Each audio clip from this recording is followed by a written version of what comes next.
conform to your explanation that even though the money was approved, it doesn't necessarily mean that the task team continued to be in existence? The challenge that we have, Senior Council, at the moment is that if you look at money that is allocated to National Political Task Team, and you look at their work, fine. They are working, they are doing work. But the percentage, first I must talk to categories of matters in the country. There are 4 categories of matter. You have organized murders or assassinations. You have taxi. You have political killings, you have personal killings. This, according to the Global Initiative study that was released in April this year. And you can't beat it. It's factual. It gives you high percentages for organized crimes. It's about 35%. And the other one for taxi violence is 34%. And then political killings is about 24% and 7% for personal. Now, if you are Minister of Police, you are made to preside currently over 120 billion rand.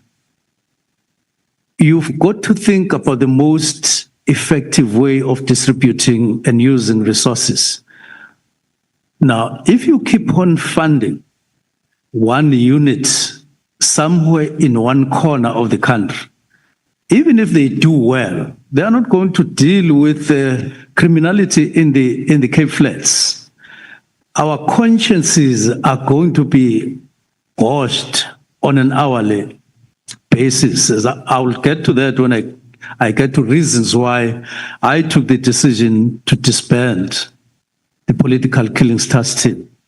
Because every time there's a death in the Cape Flats, you are asked, what are you doing about it? You can't say, I have the political killings task team, which is operating in one corner, and killings are happening also in another corner and other corners. And so what we are trying to address is to be even-handed throughout the country, yet effective and impactful. But I'll go on to explain other things. I just need to take the opportunity to explain that over and above this, when we dealt with the structure, we said in our assessment, SAPS doesn't have a sharp and good capacity on the combative side. In other words, you have policing, uniform all over, but criminals out there are getting organized, they are getting armed, and they are dangerous. You now have to increase capacity of SAPS in that regard to confront them. The fact that we don't have, this is why Cape Flats is so stubborn, continuing, is because we don't have the machinery to face them, those who are carrying guns in the Cape Flats. So we're going to come to Western Cape every time and make excuses that no, we're trying. I mean, something like 400 people die here in the Western Cape in 4 months, 3 months. And what do we do when we're confronted by the portfolio committee? We say we note. We say we note, we're trying. But in reality, when you go to sleep alone as Minister of Police, your conscience doesn't give you peace because you are aware that you are not doing much on the ground where you are required to do something. That is why we then created a new division in the organogram, which is called Operations Response Services. It's a new division.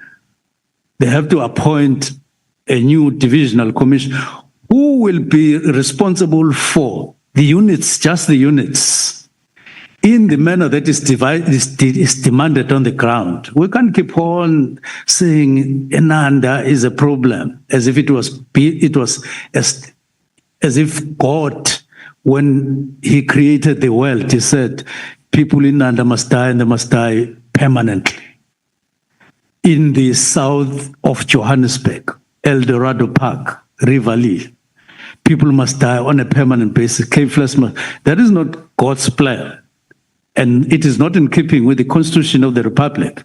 And if you are given a task to be Minister of Police, you've got to be anxious and keen to end that. It must worry. That's why I convened a meeting on the 22nd of November of the National Commissioners, deputies, and provincial commissioners, and said to them, once the watch ticks 1 o'clock or 1:30 in the morning, I lose my sleep because of the increasing number of people, the rate of murder in the country, because of drugs, and because of proliferation of firearms. That's why the meeting was convened, and that's what I said.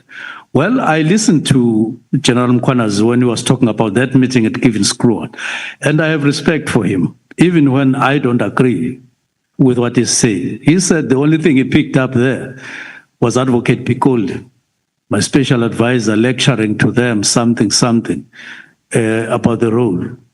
And he didn't say, I said, I no longer sleep well because of this, and they must go and design and do something about what was in the main worrying me as Minister of Police. And I said these things. Now, I'm then saying these are the things that we did in this organogram to face up to the actual challenges of what is happening in the ground. You need to have TRT here. Even if you take them from Mpumalanga, you reduce them. Maybe for 6 months, you must bring them here. A national intervention unit, bring them here, such that they are able to deal with criminality here, which must not be permanent. It's unacceptable that 4-year-olds, 3-year-olds, they must die every day without any response from us nationally. And this is what we're trying to address with the structure. And as I say, that structure, that's the work study giving rise to the structure then, which has given rise to the structure that we've just adopted, is designed to actually confront what is happening on the ground currently, including in the Eastern Cape and here. That's my argument. You may feel good about the National Political Killings Task Team. It has done work.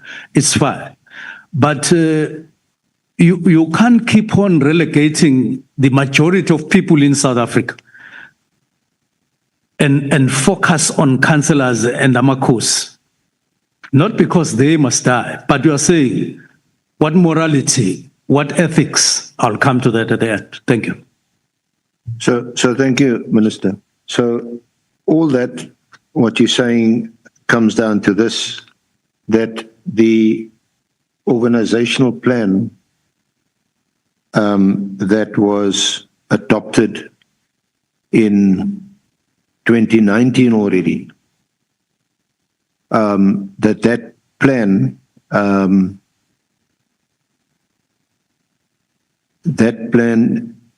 involves the disbanding of the political killings task team.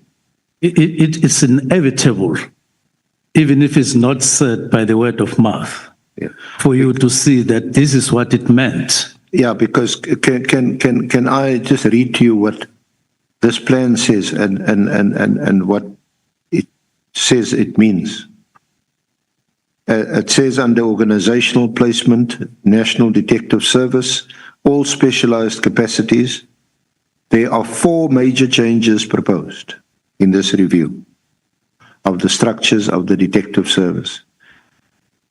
Current approved national structure is attached for your convenience. That's that one that you know. There's a subsequent one which I'll also refer to.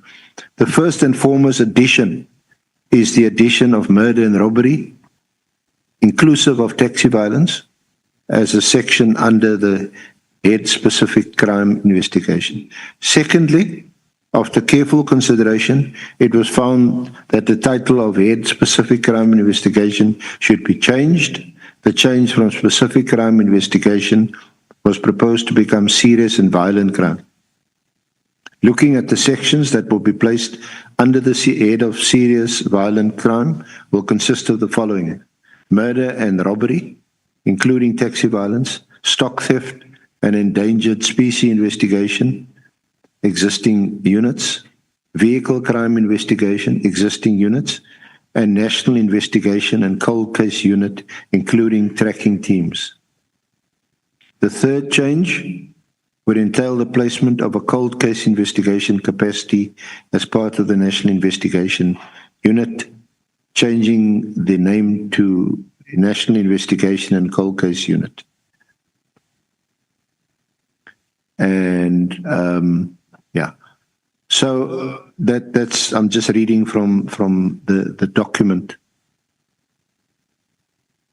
Now, nothing is mentioned of the political killings task team, or even political killings generically across the country. In my submission on page 18, Yes. in my statement, 17 and 18, but look at 18 in particular. There is political matter team. It's added there, which I said would be part of matter and robber in terms of your structure. It is said there, page 18. This is not a reference to the 2019. This is not a reference to the 2019 work study.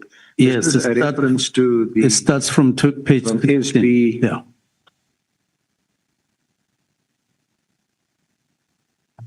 in Wellington. Sorry. That's a reference to SM2, which is on Honorable Chair, Honorable members, SM2, which is on page 93. Yeah. In my statement, if Yes, that's a reference, but and what you, or maybe just confirm it, what you refer to is what is on page 103. Look at page 103. Yeah, page 103. There's reference here to political murders team. Is that what you're referring to? yeah, I'm relying on my statement more than on any other document. In my statement on page 16 up there, it says on number 34, on 14 November 2019, Major General Nzima. Then you read on, you go to 17, you read on, you go to 18. That's where you'll find political matter team included. Yeah. I'm afraid I can't agree, Minister, that that's what it means or that's what it says. If just look at if I don't mind, can you look at page 103? Because this is also of which document? Sorry, My statement. to your statement. Yeah, it's annexure SB2. Okay. SM2, sorry. SM2. This one, Which starts at 93. page 93. Yeah.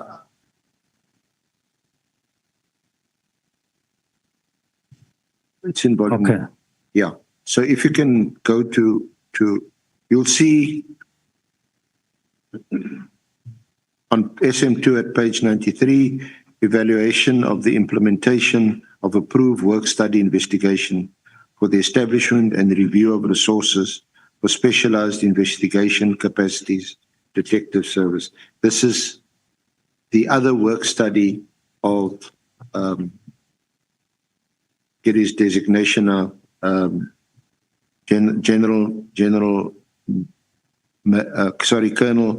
Colonel Murray's work study. So he says at the top of page 103, the task teams that are monitored run rampant for years without determining or accounting. Are you on page 93, Senior Counsel? Sorry? Are you on page 93? Page 103. Okay. The annexure starts at page 93. Yeah, I see. But the page I'm reading from is 103. What paragraph from above? Right at the top, the first line. Okay. Okay. The task teams that are not monitored. Doesn't say so. Are you on page 103, volume Page 1? 103. I thought you were saying page 93. No, it starts at 93. So you are now on 103. Yeah. Okay. Yeah. I'll go with you. Okay. So you are this side. And this is what it says. The task team that are not monitored,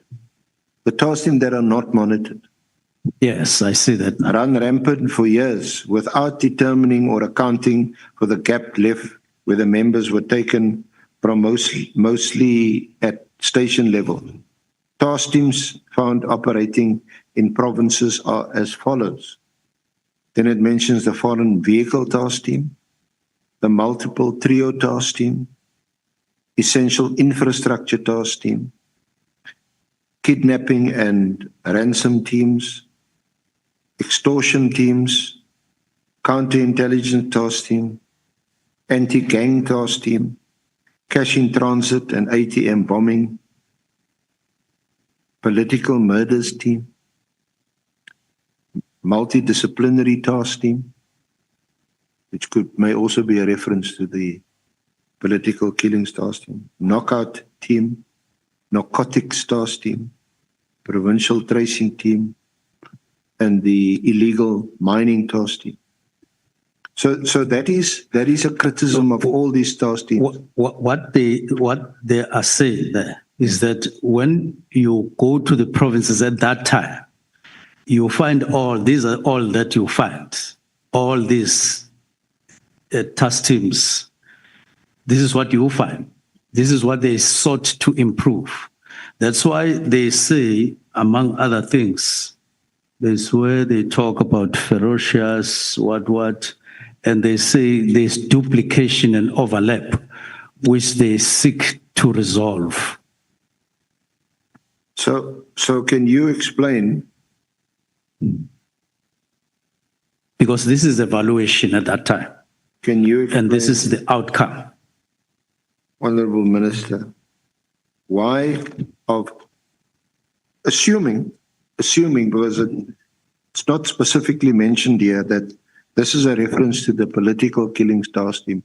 Why is the political killings task team singled out from a number of other specialist teams that are criticized for the same reason, that they run rampant, that they don't account for their money, they are taken from various stations? Because they are not, in terms of the evaluation, they are not as coordinated as they should be. And they write down that they run rampant and so on. In other words, as part of what they need to correct. It was self-criticism. No, I mean, we've had this discussion for quite a few minutes now. And I'm not sure that all of us understand or are clear about what you are saying. And I obviously say this with due respect. So my question is this. Where was this discussed with the people who could or do understand what you would be referring to? Did you get into a room where this was discussed? Was Lieutenant General Kumalo present? Was Lieutenant General Nkwenazi present? Speaking for the political killings task team and some other senior officers talking about other specialist task team, narcotics, illegal mining. Maybe they could have made out a case and said, please, don't disband me. Don't reintegrate me as this plan's suggests or proposes, don't reintegrate me into murder and robbery because we're doing well. Here are our statistics, we're effective. The process started in 2019. I was not there. All right. They then say, this is the work study. Okay. You now have to implement it, and so on and so on. When I come during my time, this is last year, everybody is there. We're discussing the structure, the new organizational structure. Building on this evaluation, among other things, and so on. So we're now in 2024. Everybody is there up to the signing in May this year. Nobody was not there. Nobody was not there. Everybody was there. Nobody, for instance, said, when we were looking at the organizational structure for the 7th administration, nobody said, I'm raising my hand, feature in the new organogram the political killings task team and make it a unit everywhere. It didn't happen. That's why you don't see it in the signed organizational structure in May this year. It's because it's a team. It's not a unit, and there was no one who said include it or integrate, because if they had said so, then it would have been pointed out that it is already integrated. The work of political killings is already integrated not only for KZN, but all over the country, because the structure caters for everybody in the country. So, but Minister, please look at page 112 of the same annexure and 113.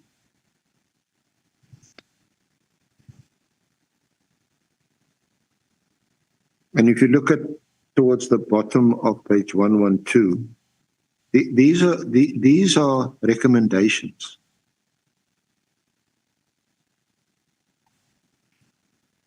It is recommended. Are we on the same page? Yeah, I see. Yeah, 112. It is recommended that this investigation be disseminated to all provincial commissioners after completion of comments and signatures. Proper planning and implementation be done, criteria be developed, and just fast forward to page 113. Mm-hmm. At paragraph, I think it's 8.10. 8.10, it's the printing is not so clear. Yeah. Can you make it 8.10?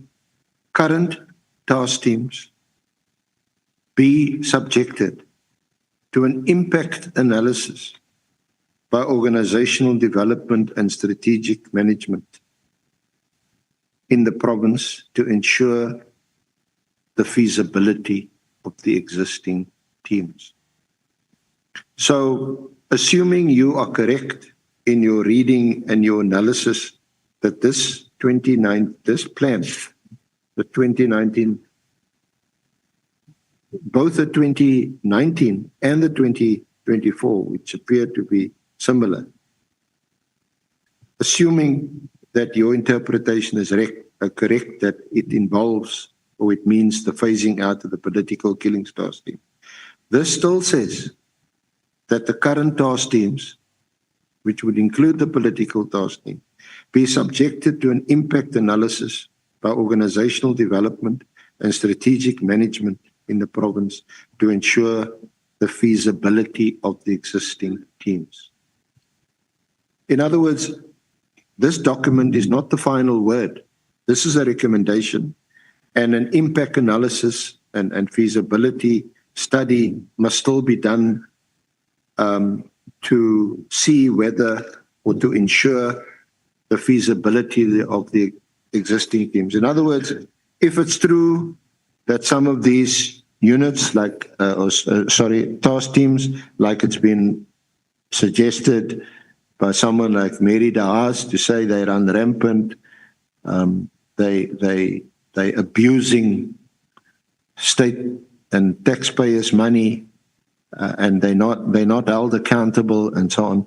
Once a feasibility study is done and that is determined, and it's justified for that team now to be disbanded, then that can happen. But clearly, we must agree that didn't happen in this case.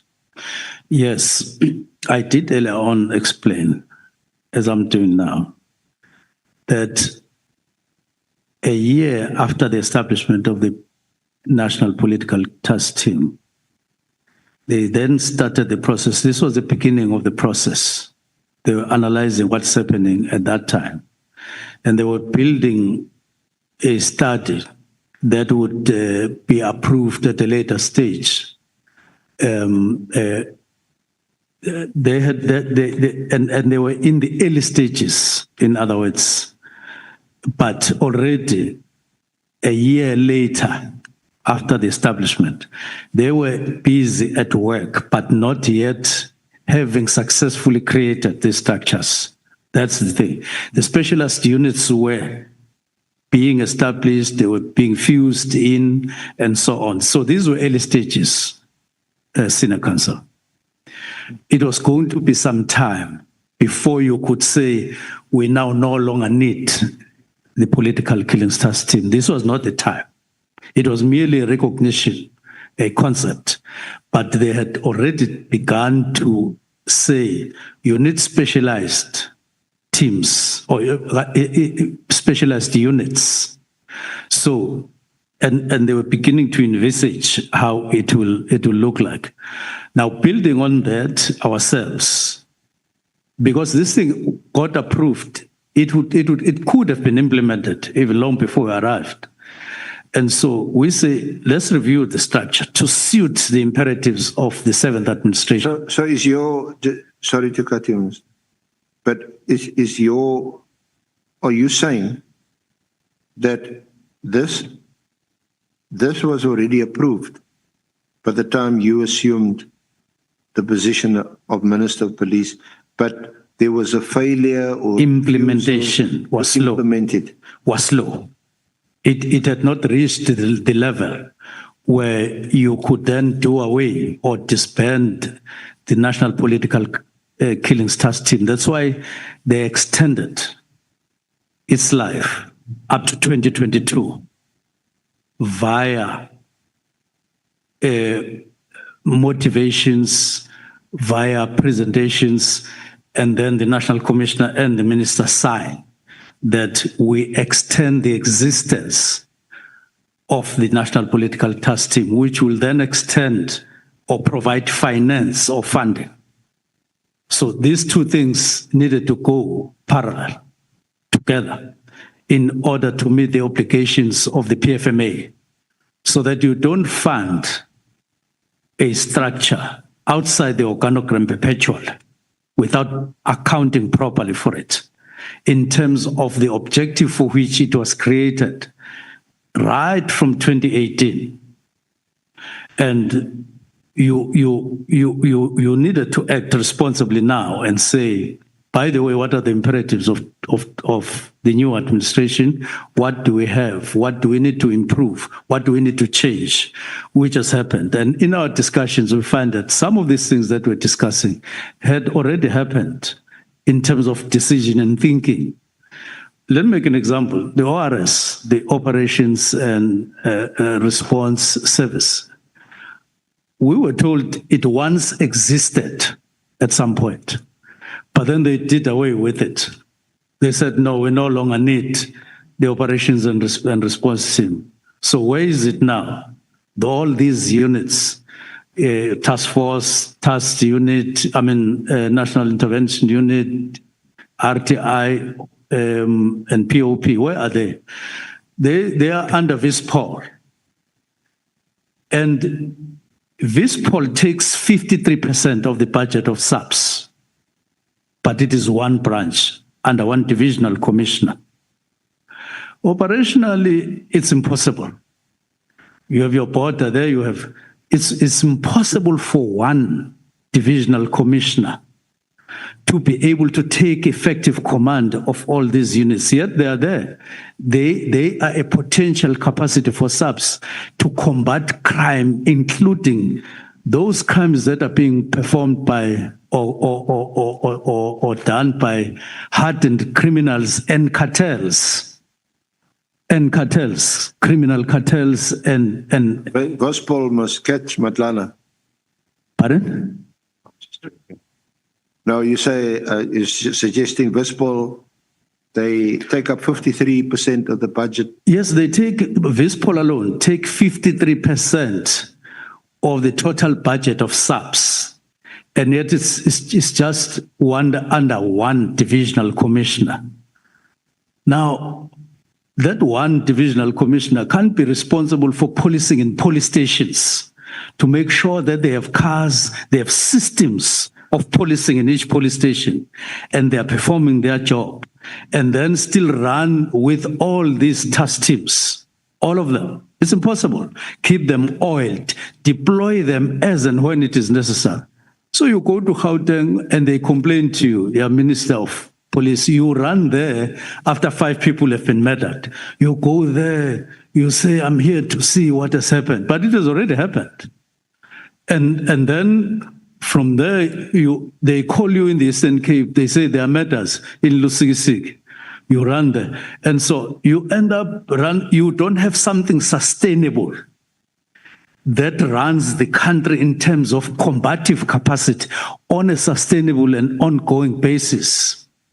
So when 6 shots get released for 5 nights in the Cape Flats, where are we? In terms of rushing where the bullet has been released and dealing with the culprits there, where are we? We come in the morning in the form of uniform. Even if I fly from Pretoria or from wherever, we gather there, I get accompanied by many police. But what is the results? I go out, I go away. As soon as these criminals see Minister is gone with this group of police and so on and so on, they start from where they ended, because nobody deals with them to a point where you get to know who is doing this and what do we do with them. It doesn't get to that point until it happens, and then we investigate. At one point, I held a virtual meeting with the National Commissioner for an hour. I counted. It was 1 hour, the two of us, virtual. And I say, National Commissioner, I can't tolerate what is happening in the Western Cape on an ongoing basis. I'm now quite a number of months into the portfolio, and I'm not going to be able to answer in 12 months what is it that I've done in that particular period. Please, let's do this. Deploy intelligence, crime intelligence to the Western Cape. I want names of people who are killing people in the Western Cape. I want name and surname through intelligence services. Go and do it. After you gather all the necessary information, then you can deploy specialized forces, sub-specialized teams. They now have the name, they know where and so on and how, both on drugs and others. Because crime has a name and a surname. Each committed crime in South Africa has a name and surname. You've got to trace this name and surname to prove that you are working, you are there as police to protect life and limb in the country. If you don't do that, you are generally around with uniform until you point to a particular criminal who fired a shot that killed someone. Well, that's what Lieutenant General Mkhonazi and his project leader, General Khumalo, that's what they say they did quite successfully. Each crime has a name. They got the names, they made arrests, they got prosecutions, they're working in a multidisciplinary team, and it's a rapid response. All these problems that you've highlighted, with the situation where we respond too late, Yes. we never respond. They're able to respond because they specialized, and they've been doing it since 2018. They say successfully. I respond as follows. They have become a factor in reducing political killings in KZN. I'm saying a factor, not that they single-handed have brought down the killings in KZN. I'm making that point. I acknowledge that they've done work, but they are not the only factor. If you look at other factors. But you're talking about a team of 68 people as far as, or 100 and something, because when we last spoke with General Masimula, we're talking about reducing them to 68 as we were phasing out. Now, supposing they are 130 or something like that, they are operating from KZN. And at some point, for some reason, you deploy 10 in Gauteng. You don't deploy anyone in the Western Cape. It can't work. Let's apply common sense, you and I. Yeah, and you may have a point. They draw from different stations across the country. And they're not replaced. Some of the best or better. It won't work. What will work? And they also have they also have a rotation. They also work on a rotational basis. So they are not budgeted for. They are not budgeted for by national. They pick up money. I don't know where they pick up money from. When that 20 million that was allocated, even if National Commissioner signs and say, I approve the new budget up to 2026, I would say as minister, I don't agree with you. Not because I am just itchy to disband the national political. It's because the bulk of people who are being murdered in South Africa are not the ones that are being dealt with by the National Political Killings Task Team. And that's a fact. It's not theory. It's not what I like. It is a fact. I've recently said the studies released last year by the Global Initiative tells you 34% of murders in South Africa are done in organized crime in that category. 34, no, it's 35 there. 34 are in taxi violence. And then 24 is political killings, and 7 is personal, where you just go on a mission of your own and say, I want to go and murder so and so. Now, when you allocate the resources, where do you put those figures? When you say to the nation, I have the National Political Killings Task Team that is dealing with all these matters in these categories throughout the country that I'm talking, are you speaking the truth? You are lying. You are lying to the nation. No matter how eloquent you put it, no matter how you look like in the face, it just is not reality that we're dealing with. You are just talking. Even if they clap hands for you, you are not dealing with reality. That's what I'm talking about here. Now, you are minister of, you are given a job, minister of police. What do? You've got to run the country, not KZN. You've got to reduce crime. You've got to reduce murders. You've got to reduce proliferation of arms throughout. You can't deal with it with one temporal task team based in KZN. You will never do it.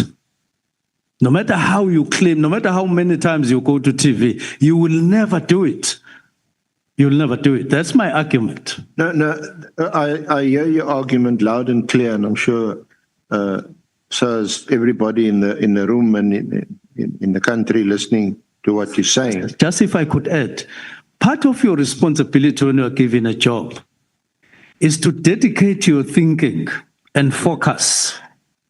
Use the chair that you are given in the office and the whole office space to think properly and to think reality, and not to come with sophisticated creations of your own and address people and say, I'm dealing with crime. And you leave people crying in reality, meaning you are lying. Now, Minister, all that you said may make a lot of sense to a lot of people. But what I want to understand, and all of us want to understand, when did you get into a room with your National Commissioner, Lieutenant General Mchunu, who started this political killings task team, and Khumalo, who's the project leader of the task team? When did you get into a room with them to have this kind of discussion or debate? Now, to some of us, maybe all of us, I'm not sure, it may sound very persuasive that, why have a dedicated political killings task team when we have murders taking place? There's taxi violence killings, there's gang wars on the Cape Flats, much higher, and there's this team, and so much money is being spent on this elite task team. It is not right. It is not fair. You should also look and spread your resources to deal with other killings. Okay. And then by way of a discussion and a persuasion, or maybe even a direction, you can say no.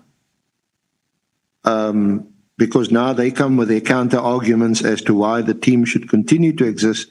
And you say, I hear you, but I don't buy your argument, and I'm now going to make the following decision. Can we agree that didn't happen? No, I agree that I should get space to respond to your question. Yeah, I'm asking. All right. Now, when the president decided to intervene in KZN in the form of establishing this, he didn't call General Masimula, General Mkhwanazi, and General Kumar to talk to them. He didn't. So let me start afresh to satisfy myself that you are focusing as I'm responding to you. When the president flew to KZN to respond to what was happening, he didn't call General Masimula, General Mkhwanazi, and General Kumar to confide with them somewhere. He didn't. He addressed the nation. He said, to address what appears to be a crisis, when I am there as President of the Republic, I'm intervening. I am establishing a mechanism to deal with the problem that I see.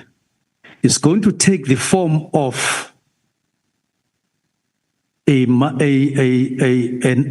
interministerial committee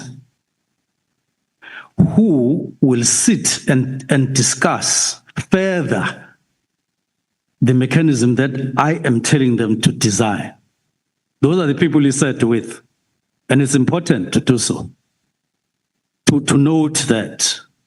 And that team of ministers didn't call just General Masimula, General Mkhwanazi, and General Kumar. Because in the first place, the political killings task team was not there. So they called the team of people, they called DGs actually, and they called General Mkhwanazi because they were talking in KZN. So a collective of people. They said, look, we're tasked, we're an IMC, we're tasked to do 1, 2, 3, and so on. Let's talk on an ongoing basis. Come and present to us what we are briefing you about as our mandate. Then they went to craft whatever they crafted, and it got briefed. They got the briefing back, and then it was endorsed. That briefing resulted into a steering committee and an operational plan, or as an operational plan as part of. So when I come here and I'm asked that question, why didn't I call those 3 individuals? I respond in the way that I'm responding. But my response also include that all the things that I've spoken to you, Senior Council Chair, up to now, happened in their presence. All of them, because they are part and parcel. The work study, the implementation, the extensions, and when extensions didn't take place, but funding continued, they were there, all of them, and so on. Now, I look at the thing. Sorry, it happened in their presence, you say. But you weren't there at the time. Pardon? You weren't there at the time, the work study and all that. You weren't the minister at the time. No, I wasn't there.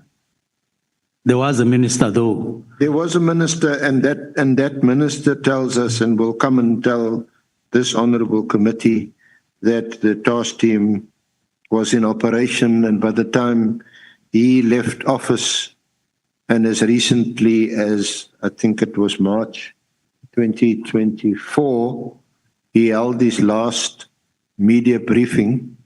2023. The last March 2024, the last interministerial committee briefing was held in March 2024, and as usual, he says, you know, your comrade, he did the presentation, and the task team was still very much in place, and he was happy with the work that they were doing. That was in March 2024. You were appointed on 30th of June 2024. Yes.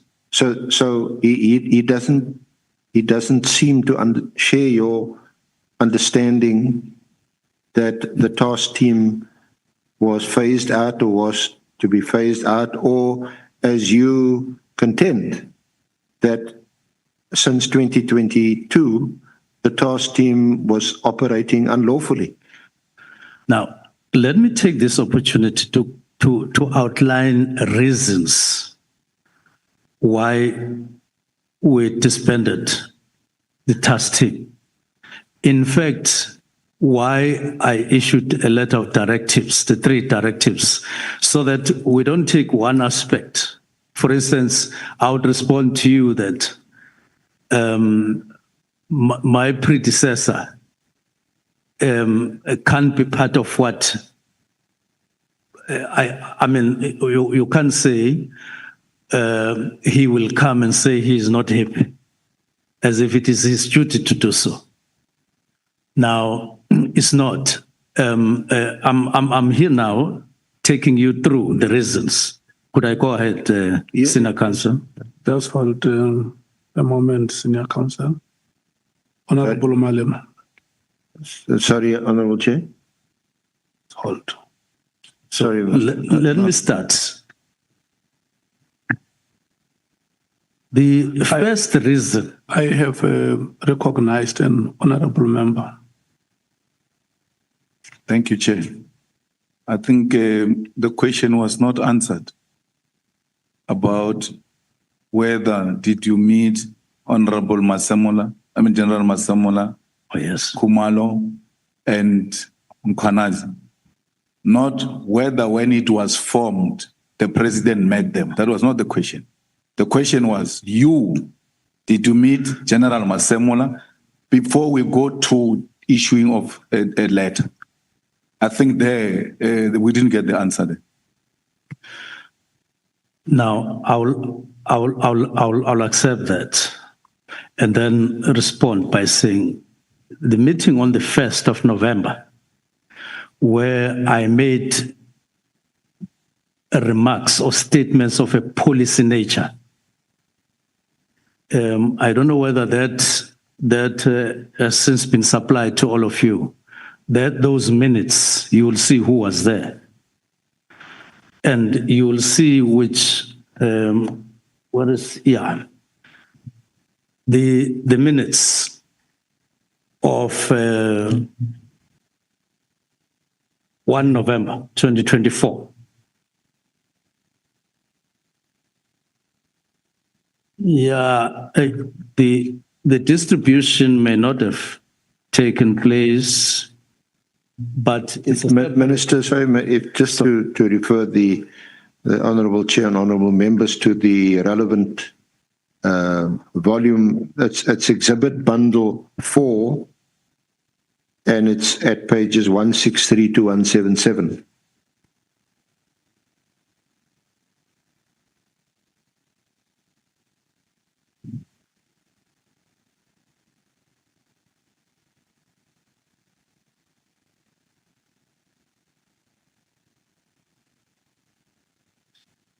So could I go ahead? It was a meeting that was called to discuss the organizational structure. Now, I made remarks on page 3 of 15.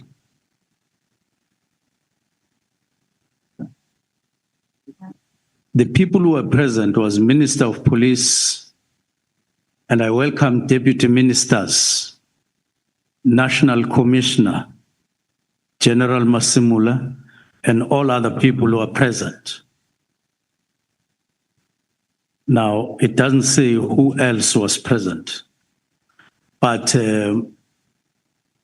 maybe if we get information, my understanding is that we were with provincial commissioners as well, not just General Mkhuna's alone.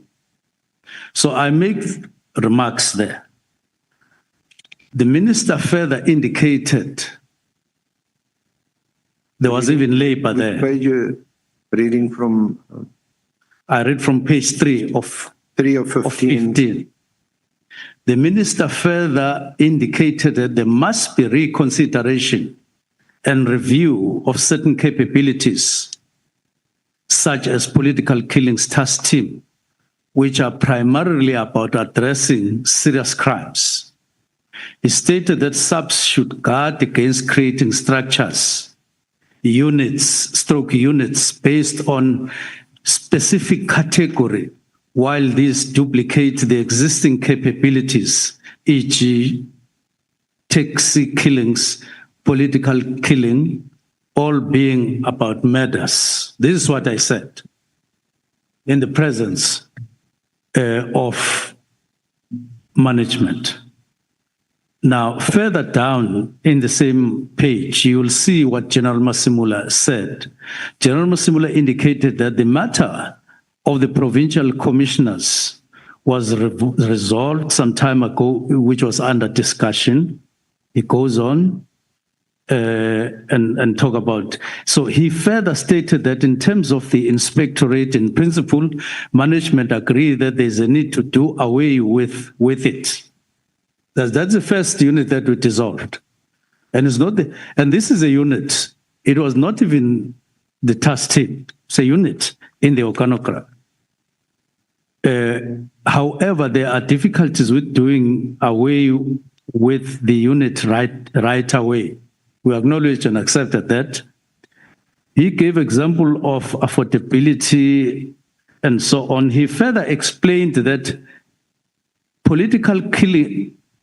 a political killing capability that is in place was in a form of a task team and not a fixed unit established. So these were elaborate statements that were made in that meeting of a policy nature, and they were present. That's my response.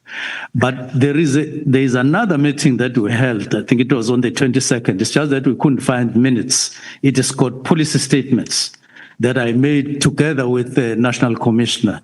He made in one of these meetings.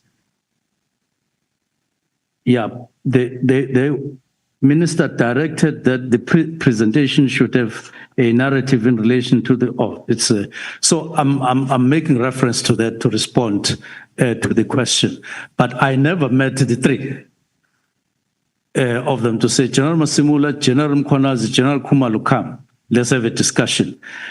But let me then go to the reasons so that you will see that there were ongoing discussions on various aspects, and there are certain things that precipitated the decision to disband. Before you proceed, Minister, are you satisfied, Honorable Member? Honorable Ngola. No, thanks, Chair. Just to check that the minutes the witness is referring to is bundle 4, page 164. And if the witness has actually noticed that the minutes are not signed. Just that, Chair. Thank you. The minutes for which meeting? The 1st of November, 2024. From which he just read now. Yes. Yeah, but the question was whether there was a meeting with the three, and the answer is no. Yes, Chair, I understand that part, but I'm saying if the minister noticed that they are not signed, so it actually touches on the authenticity and the credibility of the minutes. I was just raising that, Chair. It's fine. Thank you. Okay. Then let me start with the reasons. So the first reason,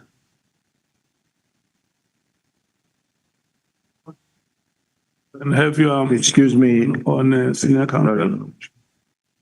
Minister, just that part, it's part of this follow-up meeting of the 1st of November, at the bottom of 3 of 15. 3 of 15. There's a reference to what General Masemola said about the task team. Can you see that the last paragraph? yes. General Masemola indicated that the matter of the provincial commissioners was resolved some time ago. And then later on he says, the last sentence, he further explained that the political killing capability that is in place was in the form of task team and not a fixed unit/establishment. What did he mean by that, or what did you understand? It talks about permanent structure. He refers to it as a unit, which I said in as a practice in subs would be part of of the organogram, operating organogram. So it's not fixed, it's temporal. Yeah. Yes. So what was he not saying that this discussion about organizational structures does not or should not include a reference to a task team because it's not a fixed unit of the establishment? What is important is to note that there's acknowledgement that it is not a permanent structure or a permanent establishment.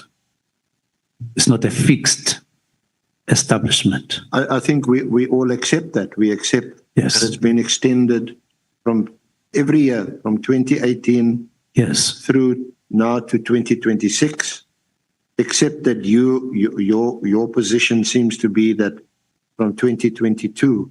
2022. I'm saying from 2022, there was no substantive discussion to extend the existence. There was whatever happened after 2022, which as the last signature of the National Commissioner and the Minister on the establishment, on the existence of the task team, was then for financial purposes to say fund, and then it was as it had happened up to 2026 is funding, but we're no longer there. We are now on my reasons why. Yeah, but just to pause there, Okay. because it's important that we get this clear, because the former Minister Cele, certainly accepted right up until his last media briefing on the task team as the chairperson of the interministerial committee, that there was such a task team, that it was in place, that it was operating. And I would agree with him. And that the interministerial committee, this political committee that you're talking about, was briefed, well, twice a year. I would agree with him. Yes. And there was never any, so, well, we don't know, maybe That was one of the 2023. honorable members and their researchers will look into it, but it seemed to be, even if they were operating outside of the PFMA, if it was irregular or wasteful expenditure, this seemed to have been condoned. That because they continued in operation. No, I've indicated that we held a meeting on the 1st of November and we held another meeting on the 22nd. Even if the minutes are not signed, but I would believe that because this was a meeting of the support branch of SAPS, somebody would have a correct record of this. But I'm on leave. So I got this document that was with me, not from the office. So they would have a better document in the office. We had made a written request to the office of the National Commissioner, and that this is what we received and this is what we've made available to you and to everyone else. Okay. They don't have any other minute or any other documentation. So let me go on. I've then indicated that I wasn't alone on the meeting of the 1st. I wasn't alone in the meeting of the 22nd. But let me go to the other aspects, therefore, or reasons for the disbandment right away, if I could be allowed to do so. So the first reason is my belief that if you continue to have a political killings task team,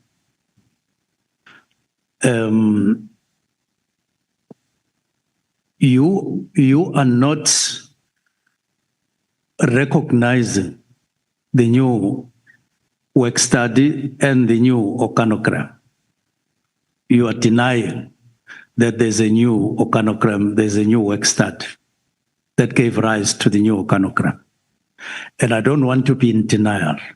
I am confirming that we've done that work and that the structure, I am able to face the nation and say, the organogram that we've designed should be able to enable us to develop capacity to face the challenges that are out there, requiring response, effective and efficient response from police. So that's the first reason. You now have capacity. We have done the work, we have processed together with everybody in the department, not alone. It is there in place, you just have to implement. General Masimula has signed the new organogram, and it now needs to be funded and implemented and rolled out. It caters even for the political killings, but no longer in KZN alone, all over the country. It is there, it is in place. I've demonstrated that. It has been discussed and adopted, not by me alone. Then we go to the next reason. The next reason is that when I assumed duties together with the deputy ministers, we got a number of people talking to us about various matters in the department. We were new coming in there. They would phone, they would WhatsApp, they would email. Others, in my case, they would ask for confidential meetings and so on. And I do state that in my affidavit. Now, these people, I mean, they would call you when you are in the car. They would call you wherever and so on. But some of these people, like the ones that are included here, because they're in different categories, like Mary de Haas, for instance, she wrote extensively to us and then wrote to Parliament as well. And So, Minister, sorry.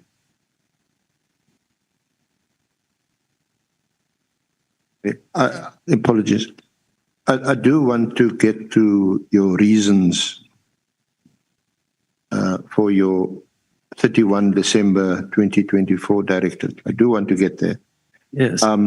But I was still, unless you tell me you're done, are we finished with the focus of the disestablishment of the political killings task team before we get on to the reasons and the rationale for the disestablishment of the team?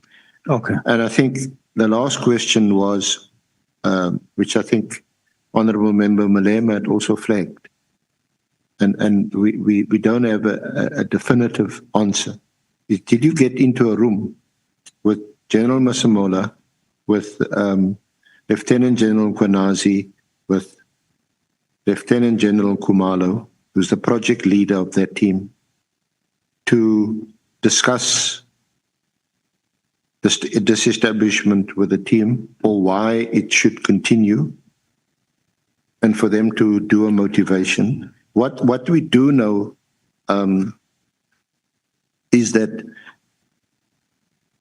there was this meeting on the 1st of November where you made some remarks about it, but from the minute, unless the minute is not a full recordal of what happened, this was not a discussion about the PKTT. This seems to be a passing reference to the PKTT in the context of the organizational structure of the police. And the only reference that General Masemola makes is to say, by the way, PKTT is not a unit that's part of the organizational structure. It's a task team.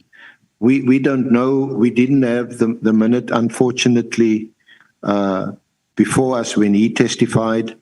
Maybe we'll put that question to him in writing and get his response, what he meant.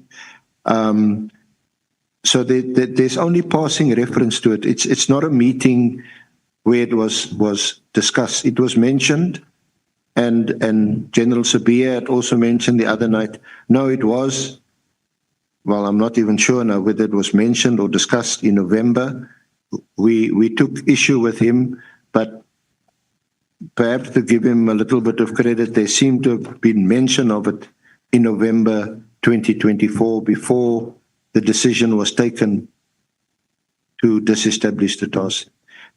So can we accept from you there was no focused discussion on the disestablishment of the task team before 31 December 2024?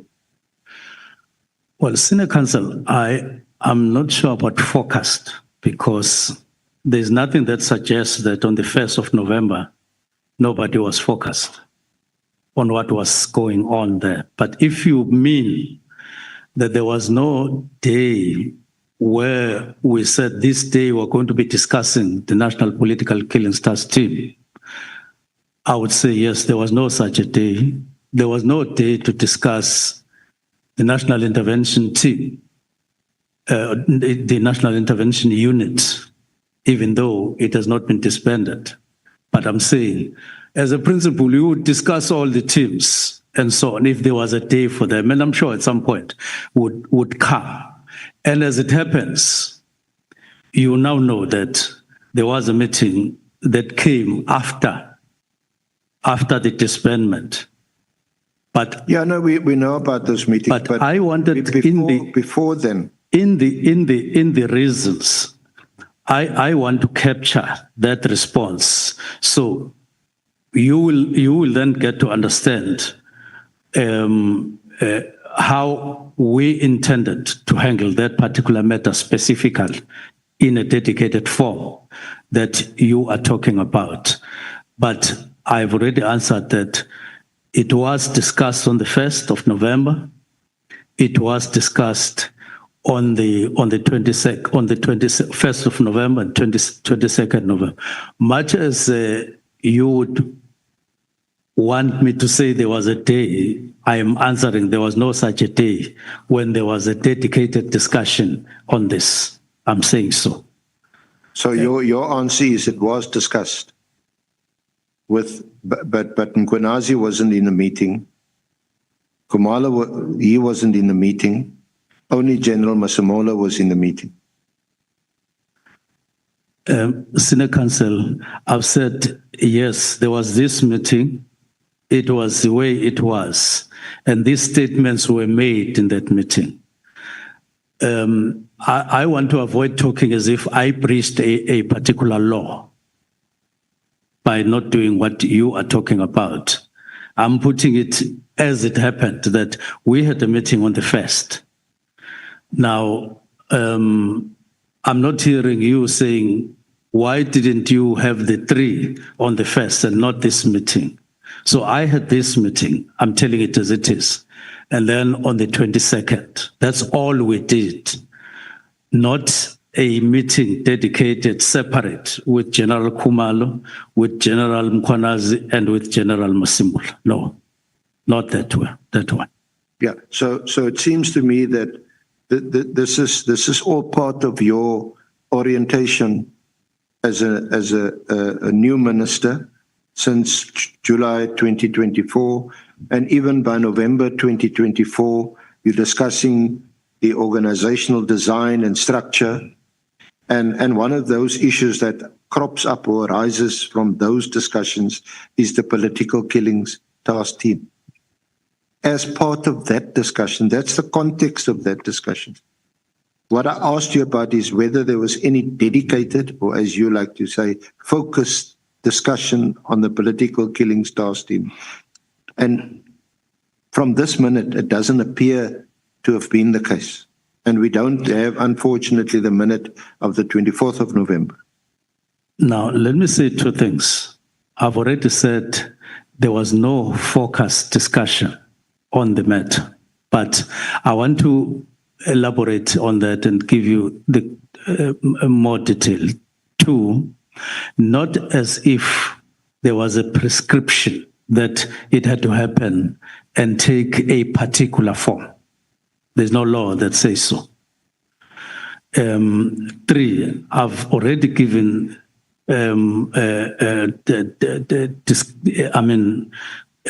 given what happened on the 1st and what happened later.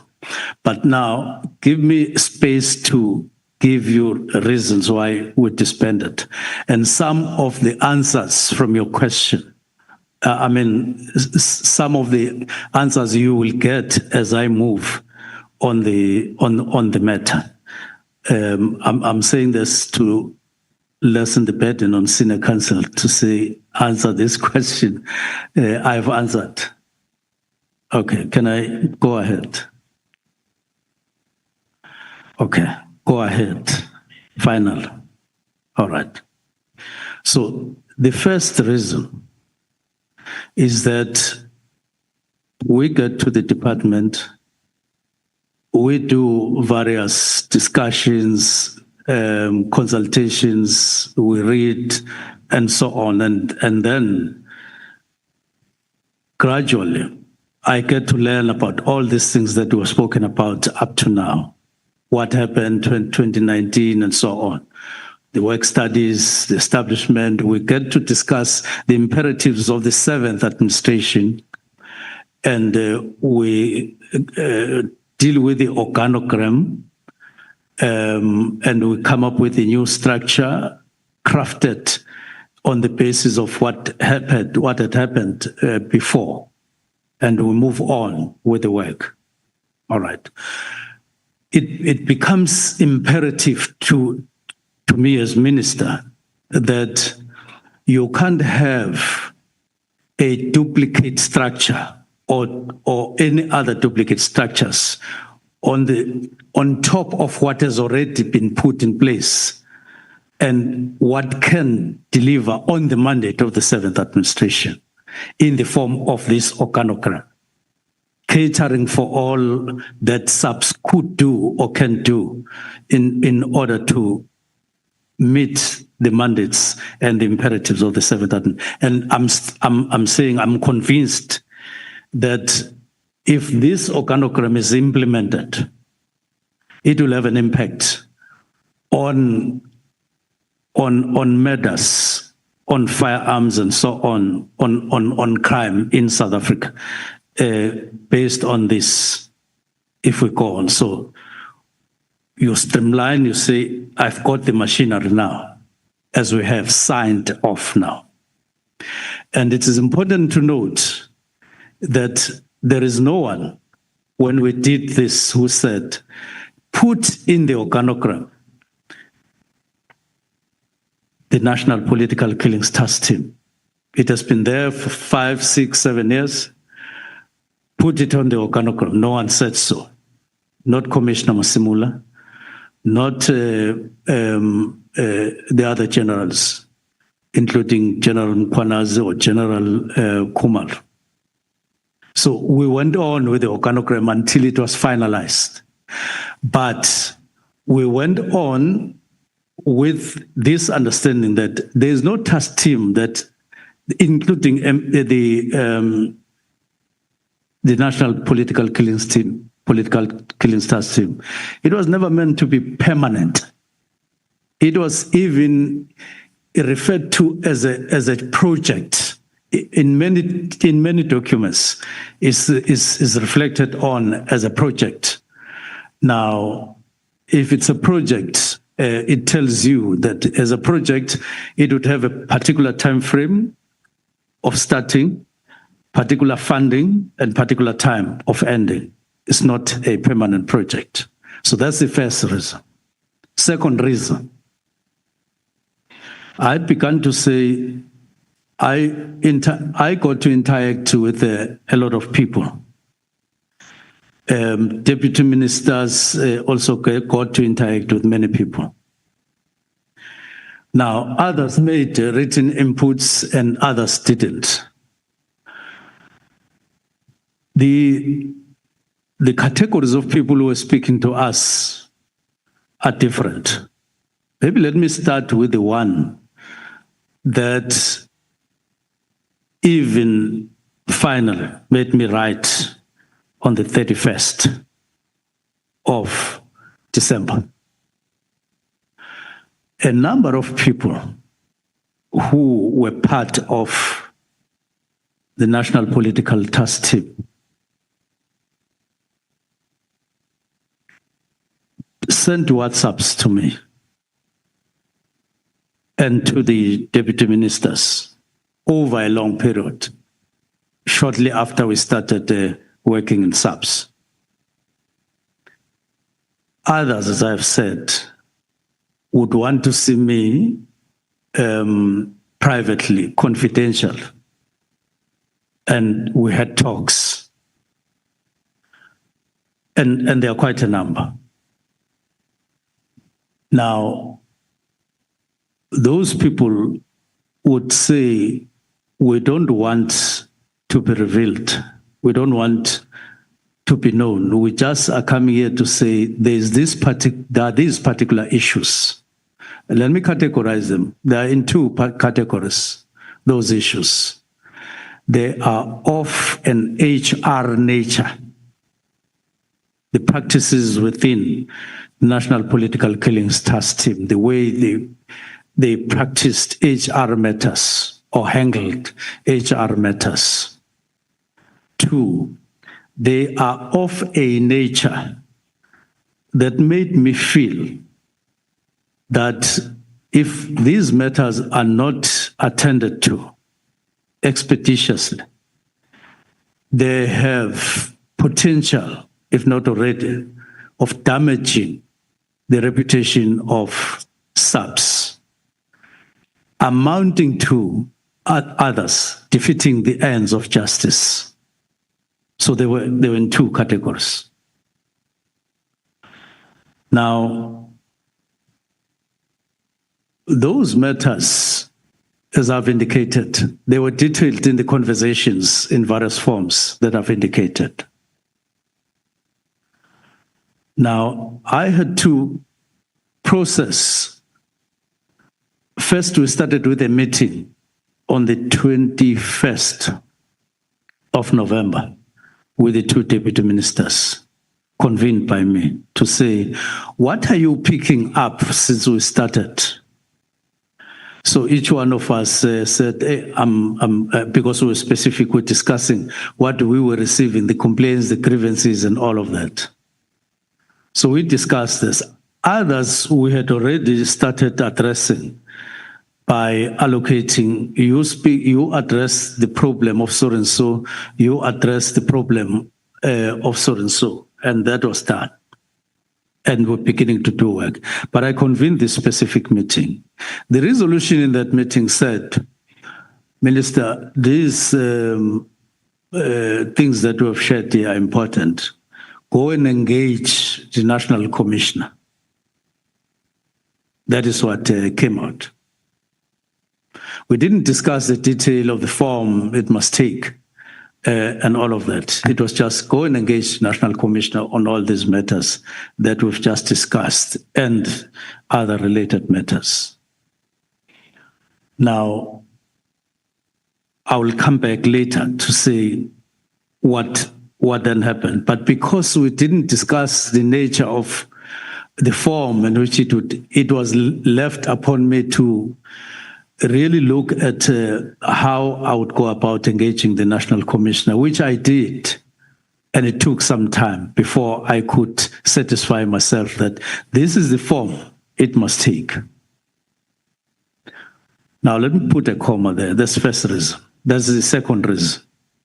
The other reason is around there were also a lot of other information that we got.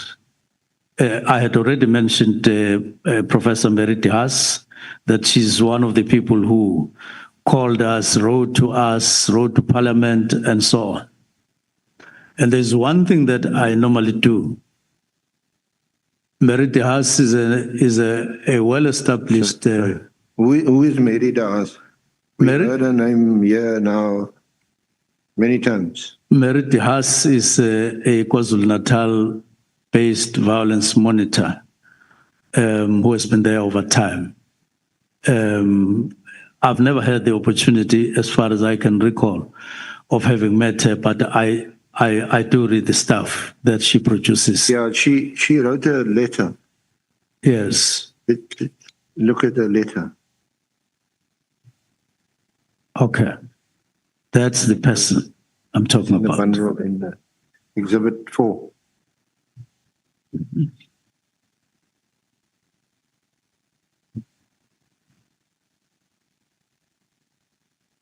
It's at pages 14 to 21, Exhibit 4.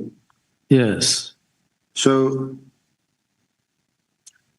you never met her? If I recall, if it happened, it must have happened some time ago, long time ago. When you were the But Premier? not when I was MSc or Premier or what. I don't recall, let alone after becoming minister. And But I've read her statements. so she's not an advisor to you. Not at all. You hadn't met her. She writes to you Merely as minister, on the I suppose. 31st of October 2020. She wrote to the portfolio committee. And she wrote to the portfolio committee. She's not an advisor either there. She wrote to them as well. All right. So, and you don't know her? Then I read what she wrote. You've never met her. You don't know her personally. Did you check out her credentials? No, I know her. You know her. Yes. She has been there in KZN for a long time. It's difficult to miss anyone who is in Parliament who comes from there. You would have heard or known or read. Even Yeah. I don't come from there, but I've heard of her As, over the years. And then Okay. To be fair, she's at times she bravely stood her ground during the apartheid years, and there was police brutality. So I do, but I'm not sure that if she writes a letter to me and I'm the Minister of Police, I'm necessarily going to take her advice or take her seriously. No, I haven't said I took her advice. I merely said she wrote to me. Well, you're not dealing with your reasons. The Mary de Haas letter is one of those reasons. She wrote a letter to me. I'm still telling the story, what happened. So she wrote to me and I read it. But let me open up about what I normally do when I receive letters or calls. I normally don't ignore when people write or call me. I tried and make an effort to respond to what they say. There are many people who have phoned me over time, but I've never met them. But sometimes I respond to them. So I did look at the letters and so on. And I also read her correspondence to the portfolio committee. If I'm not mistaken, she would have written to me and CC'd them to me and so on. Now, I do also ask my communications people to get articles written by people about South African Police Service, to get them to me in the form of copies and so on. Not with the purpose of responding to, but getting to know what they have to say about South African police, including her. So I then indicate what she was saying on various occasions about that, and I read those things that she spoke about. Then there's another lady called Patricia Mashale, who write almost every second day about South African police, especially on the negative side. So I read what she writes, but I've never responded and I've never called her to discuss any of her articles or letters or WhatsApps or whatever. I just read and keep. And at some point, the way she writes to us, I got a bit worried because she seems to know quite a lot of things, including letters written by this person or that person within SAPS. So I asked the IGI to say, can you give me, can you work on the profile of this lady? I just need to know more about her. And he did. And he wrote back to me about what he was saying to me about her and so on. Basically saying, well, his own understanding of her, having profiled her, his understanding of her is mixed. There are things that she says that are true, but there are others that are true, but she continues to write, and sometimes about something that is a mere rumor that doesn't exist and so on. So her correspondence was mixed. So you got someone to do a little bit of homework on Ms. Mashale? Yes, because I didn't know her. It's not like Mary de Haas, who I knew. You didn't need anyone to do any homework on Ms. de Haas? Mary? De Haas. Yeah, I've said I know Mary. Yeah. I've known her for a long time, particularly through her writings and what she says and so on. That's what I said, not Morgan. I think she also appeared before the Morani. Yes. Some kind of. Yes, but Mashale, I had never met and I had not heard, but she was really posting things and so on. And then I asked the IGI to look at and write to me about her, and he did, and I read it. And at some point, I shared the understanding of the IGI with National Commissioner to say, hey, this is what I then did it the way I did it. I've indicated that the prime issue was, how do I disclose if I phone the National Commissioner, if I talk to the National Commissioner and all the other people who are managing the political killings task team, but him in particular, or deputy ministers or or deputy ministers. I felt that let me reduce the risk to myself of these people and nevertheless take the decision while mitigating the exposure and the risk on the side of these people. Then I wrote political killings team, and so it's a decision I took, and I'm responsible for it, and I stand by it. That I will deal, of course, with the constitutionality and lawfulness thereof. But in terms of reaching that decision and writing it, if there's one person to talk about on it, it's me. Let's not look for some people who are in the corner. In the writing and transmitting my decision, there are only 3 people who were involved. One, it was the chief of staff in my office, because I didn't want to personalize it to a point where I simply write from home and like I wanted the office to host it, but we're not together with the chief of staff. So I said, here is the letter. Send it to the special advisor, Advocate Piccoli, who was in Pretoria, and the letter was sent to him. And he looked at it. He made some inputs. It went back to chief of staff with those corrections. He sent them to me. I read it and I said, "Go ahead." That's the process.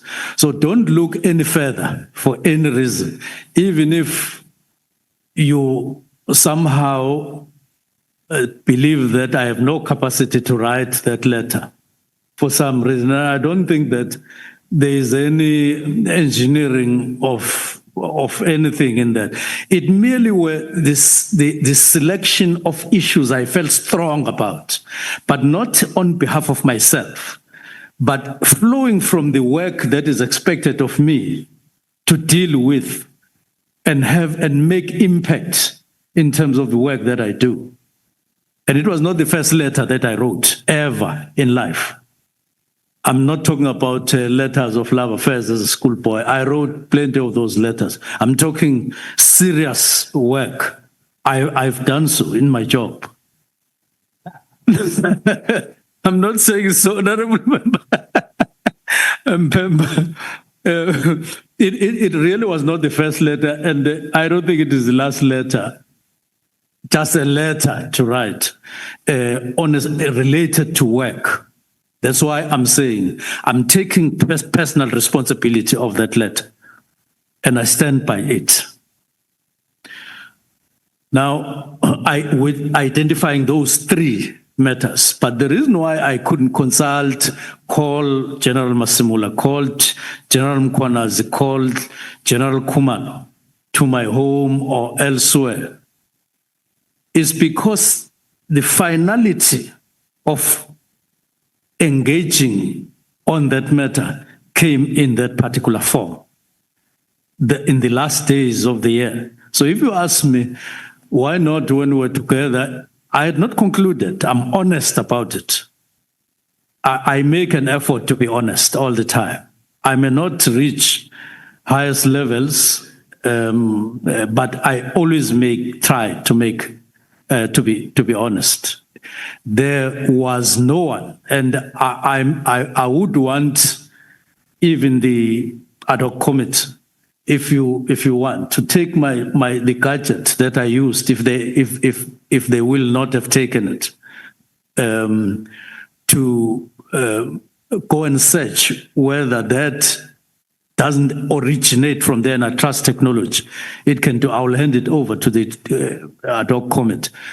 You will never find it having originated anywhere else. It originated from, and I was sitting alone at home. But there were other people like my wife, they were there, my children were there. I'm not meaning. But when I wrote, it was written by me. It was sent and to 2 other people.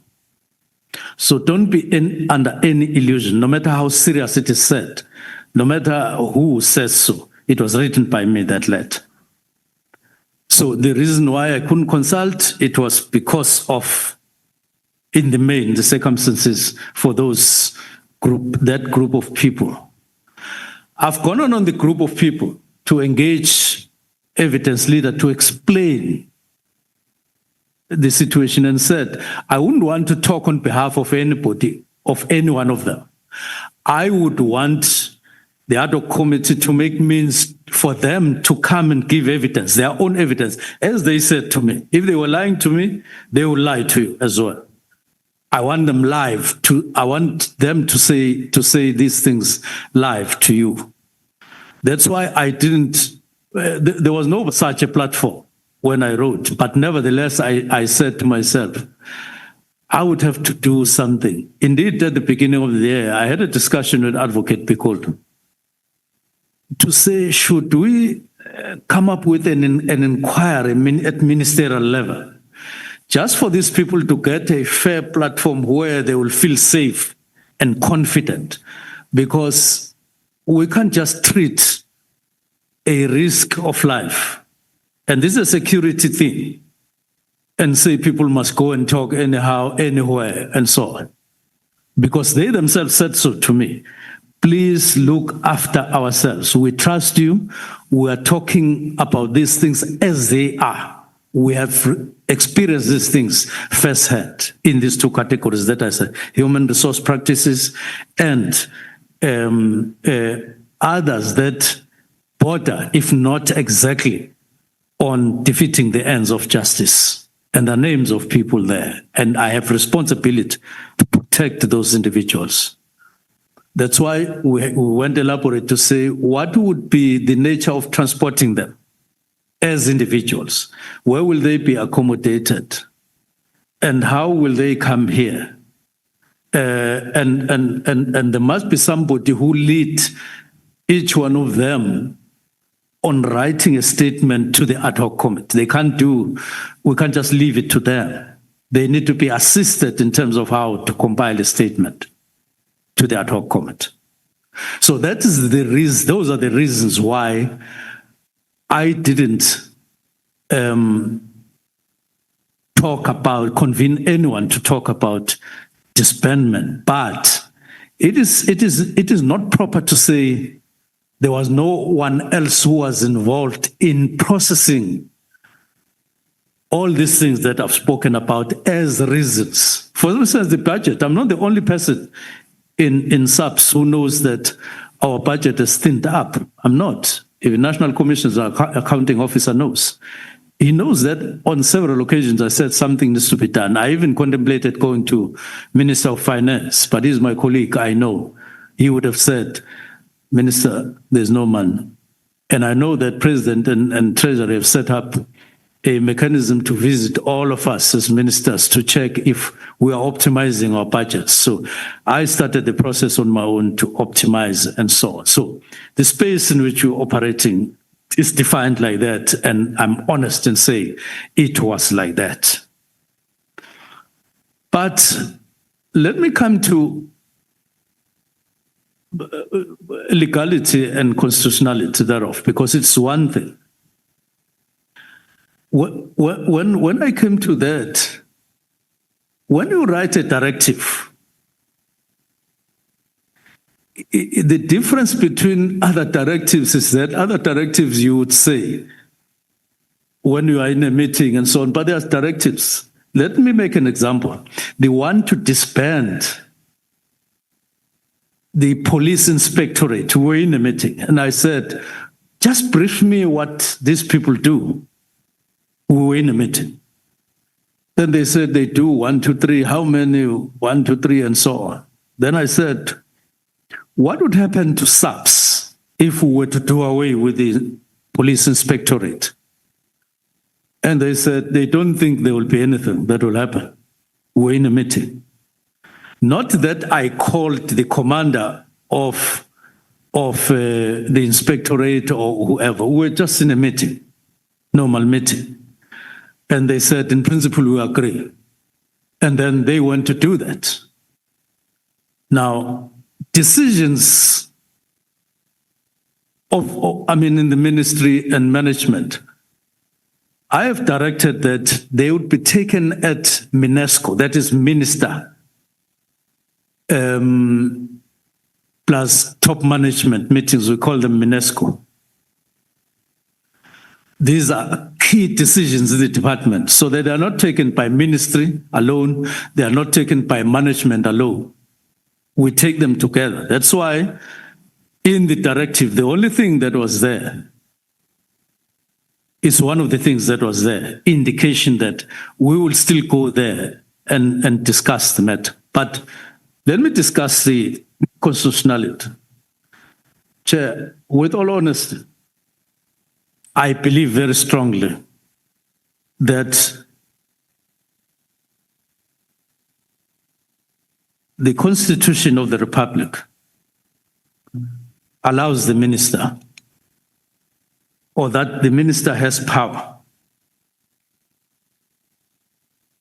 to take the decision that I took in relation to directives, all three of them.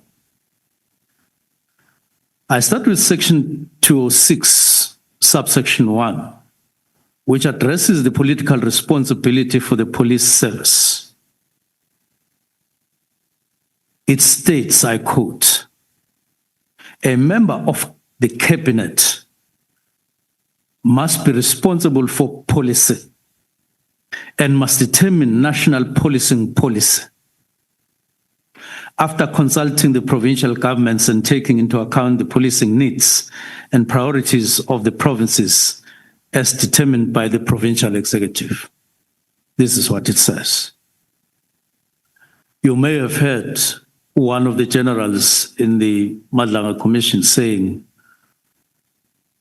the policing policy that has been endorsed and is in operation is the first one since 2018 to be, or if not since whatever period, I think she was saying 1994 or something like that.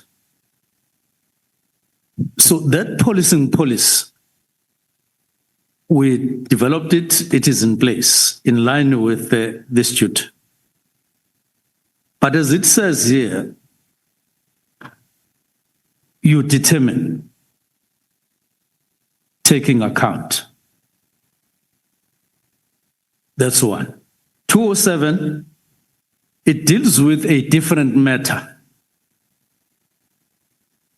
The control of the police service.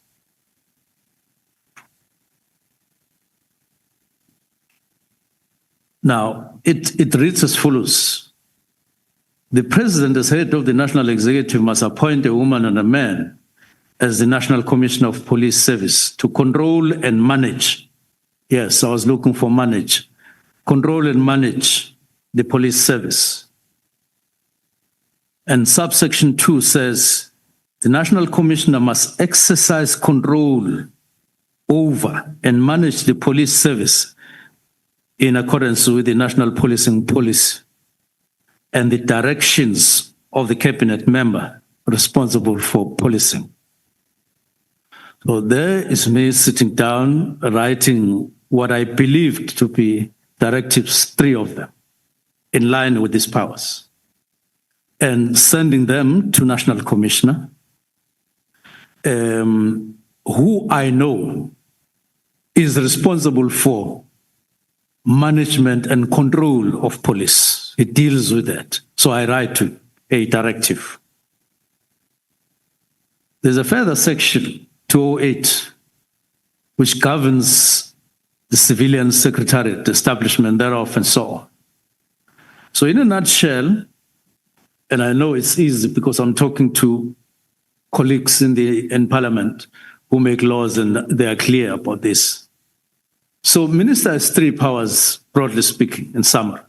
Determine national policing policy, direct the national commissioner when exercising his or her powers of managing and controlling, and 3, direct the civilian secretariat, which must be established by national legislation. The Constitution, which is my next point, does not prescribe the content of the national policing policy beyond saying, go to the provinces, check what their needs are, and determine accordingly. This is left to the minister. except that particular prescript, which you can't do away with you can't do without, of consulting provinces. However, the policy must take into account, yes, as I say, the Constitution contemplates an all-encompassing policy which sets the framework for the operations of the policy for the police. Once determined, the police must operate within the contours of such a framework. So Minister is given a role, there's no doubt about that. Is given a role. It's not something that I crafted myself. You are given by the Constitution to say when the National Commissioner exercising control and management, it must be within the contours of your determinations and of your directives. Which directives must be there and must be given? Not when they are not given, when they are given. So I did that. And I believe I'm yet to learn how would I have given these directives outside the Constitution, as some people believe. So the Constitution and the SAPS Act envisage that the policy and directions will be enforceable. Hence, the Civilian Secretariat to evaluate and monitor implementation.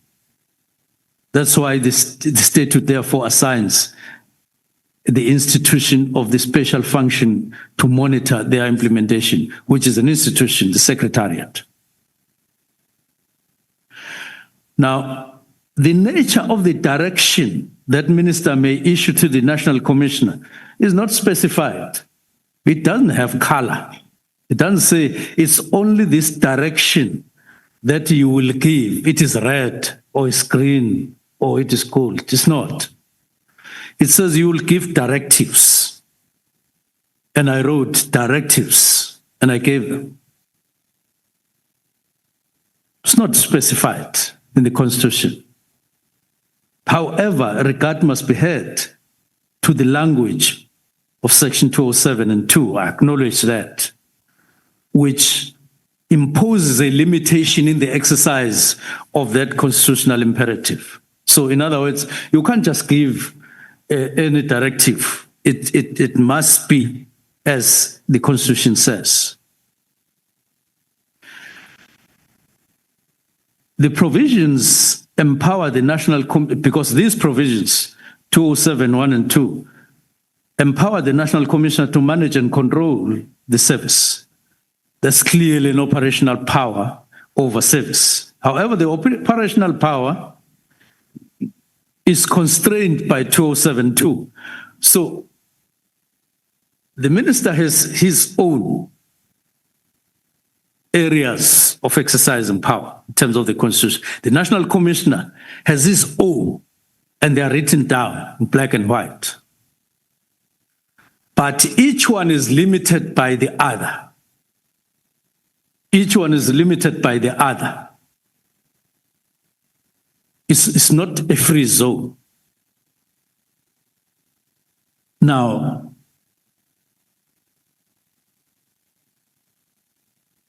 when I elaborate on my own, I'm not a lawyer, but I've been minister in other departments.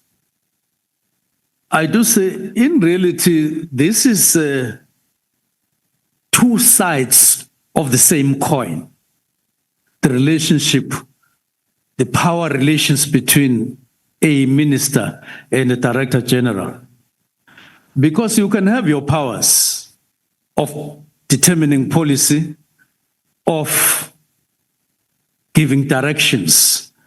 But if the Director General or National Commissioner is not there and it doesn't cooperate as the other side of the same coin, you won't go anywhere. Similarly, National Commissioner can't just do outside of the directives, outside of the policing police. So this is a compelling kind of issue or exercise of power relations between the two. Let me go on with the powers. So I believe, honestly believe that I didn't exceed the powers of the minister in writing those directives, nor did I exceed the powers of the Constitution and even the Act, the SAPS Act. Now, the issue of time, I'm just taking leisure to deal with. I attached immediately. Now, the directive would still have been the directive even without immediately, but I added immediately because, as I indicate, I wanted to send a message to be understood that I would want the National Commissioner to have this in mind, but it was not like in a drill. You know, in a drill, you say left, and the person you are commanding must really lift the left leg as and when you say on time. Left, you say right, they must take right up. You shout another instruction. You turn left, they do this. Turn right, they do so. Aim, you aim, all of you. It's an instruction that. But the context of these instructions that come from a minister and these ones that came from are not the same as those in a drill. And it's always like that. Not in the form of a drill. It wouldn't mean that when the National Commissioner receives the directive, he has to do this on the spot. That is why I gave a window. It was deliberate. Go and try and write an interim report. An interim report. I didn't say immediately and within 1 hour. Write an interim report. It didn't. It says on the 20th. Okay, Minister. They are honorable members that are raising hand. I wanted you to explain that part so that your chain of thought is not disrupted. That is why I kept them waiting for some time.